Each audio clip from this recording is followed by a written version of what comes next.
প্রেমের টানাপোড়েনে আত্মহত্যা চাঞ্চল্য ভোগরামগুড়ি গ্রামে। প্রেমের সম্পর্কে টানাপোড়েনের জেরে রবিবার মাথাভাঙা 1 নম্বর ব্লকের গোপালপুর পঞ্চায়েতের ভোগরামগুড়ি গ্রামে এক যুবকের ঝুলন্ত দেহ উদ্ধারকে কেন্দ্র করে এলাকায় চাঞ্চল্য ছড়ায়।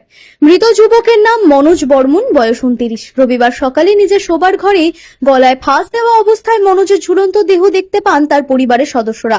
সঙ্গে সঙ্গে খবর দেওয়া হয় মাথাভাঙা থানায়। পুলিশ এসে দেহ উদ্ধার করে ময়নাতদন্তে পাঠায় এবং একটি অস্বাভাবিক মৃত্যুর মামলা রুজু করে তদন্ত শুরু করেছে। পুলিশ ও পরিবার সূত্রে আরো জানা গিয়েছে, মনোজের সঙ্গে এক তরুণীর দীর্ঘদিন ধরে প্রেমের সম্পর্ক ছিল এবং সম্প্রতি তাদের বিয়েও ঠিক হয়েছিল, কিন্তু এর মধ্যেই ওই তরুণী অন্য এক যুবকের সঙ্গে পালিয়ে যায়। এই ঘটনায় মানসিকভাবে ভেঙে পড়েন মনোজ। প্রেমের টানাপোড়েন ও মানসিক অবসাদ থেকেই এমন মর্মান্তিক সিদ্ধান্ত বলে প্রাথমিক অনুমান পুলিশের। ঘটনার জেরে গ্রামে শোকের ছায়া নেমে এসেছে।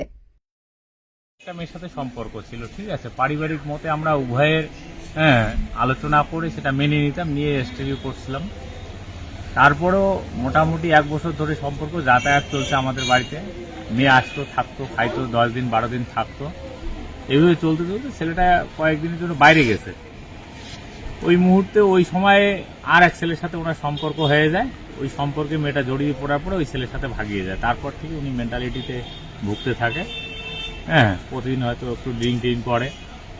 আমরা অনেক বুঝাইছিলাম, বুঝার পরেও মানে ও ওনাকেই চায়। এই অবস্থায় চলতে চলতে কালকে হঠাৎ করে সুইসাইড করছে।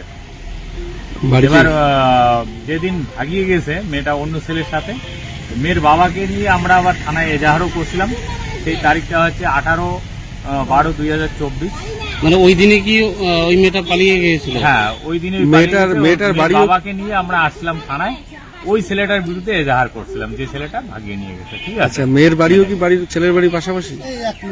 আমাদের বাড়ি থেকে মেয়ের বাড়ি 1 কিলোমিটার কম হবে, হাফ কিলোমিটার। পরে যে জায়গাটায় গেছে সেই জায়গাটা মোটামুটি 1 কিলোমিটার বেশি হবে, 1.5 কিলোমিটার। সেটা জায়গাটার নাম হচ্ছে ডিয়াবাড়ি বলে, ঠিক আছে, গোপালপুর ডিয়াবাড়ি। যে মারা গেছে তার কি নাম? ওর নাম হচ্ছে মনোজ বর্মন। বয়স কত? বাবা দ্বিজেন্দ্রনাথ বর্মন, বয়স 29 বছর বয়স। বাড়ি বাড়ি হচ্ছে ভোগরামগুড়ি, গোলাকাটা। আচ্ছা, কি কাজ করতো যে মারা গেছে? ওই আলুর ব্যবসা ট্যাবসা করতো। আর প্রেমের সম্পর্কটা? সম্পর্ক 2 বছর। 2 বছর। আচ্ছা, তো এই যে ঘটনা, আপনারা কি এটা নিয়ে কোনো অভিযোগ দায়ের করবেন? দেখি, এখন চিন্তা ভাবনায় আছি কি করানো যাবে। কি নাম আপনার? আমার নাম সুভাষ চন্দ্র বর্মন। কি হয় আপনার? আমার কাকাতো ভাই।